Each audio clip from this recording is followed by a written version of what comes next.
আপনার প্রিয় মানুষটাকে নিয়ে এই সুন্দর দৃশ্যতে হারিয়ে যান।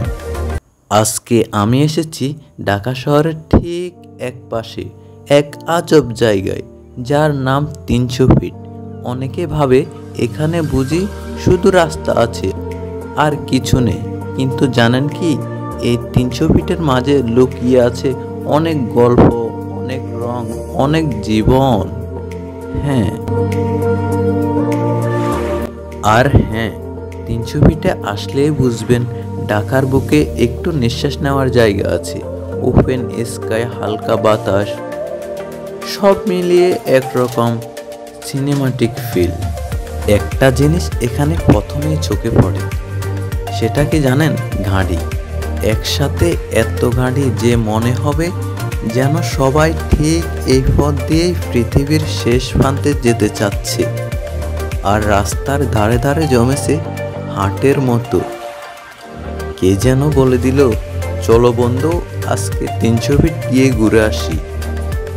তাই তার কথা মনে করে চলে এলাম ৩০০ ফিট ঘুরতে। এসে তো দেখি অসাধারণ দৃশ্য।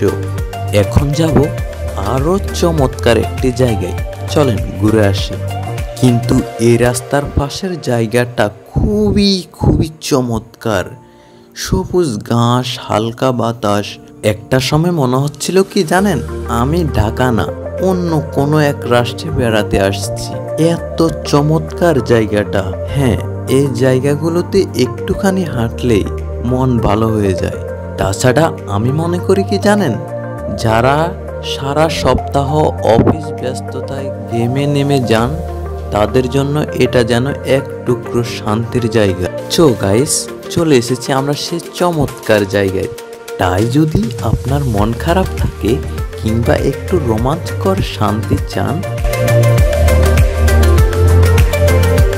একদিন চলে আসুন ৩০০ ফিটে। কারণ এখানে আপনি হারিয়ে যাবেন না, বরং একটু নিজেকে খুঁজে পাবেন। আর যখন সূর্য একটু ঢলে পড়ে, তখন সেই রাস্তার আলো, গাড়ির হেডলাইট আর মানুষের কোলাহল মিলিয়ে তৈরি হয় সিনেমার মতো পরিবেশ। এত সুন্দর পরিবেশের জায়গায় একবার এসে দেখুন, হয়তো এখানে খুঁজে পাবেন একটা শান্তির জায়গা। হ্যাঁ, দেখতে পারবেন চমৎকার দৃশ্য। অন্তত একবার হলেও, হ্যাঁ, একবার হলেও আপনার প্রিয় মানুষটাকে নিয়ে এই সুন্দর দৃশ্যতে হারিয়ে যান। হয়তো পাবেন এক কাপ চায়ের মধ্যে জীবনের স্বাদ।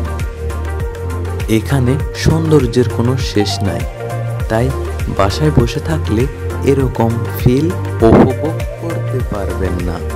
তাই সময় থাকতে ভ্রমণে বেরিয়ে যান, অন্তত মনের শান্তি খুঁজে পাবেন।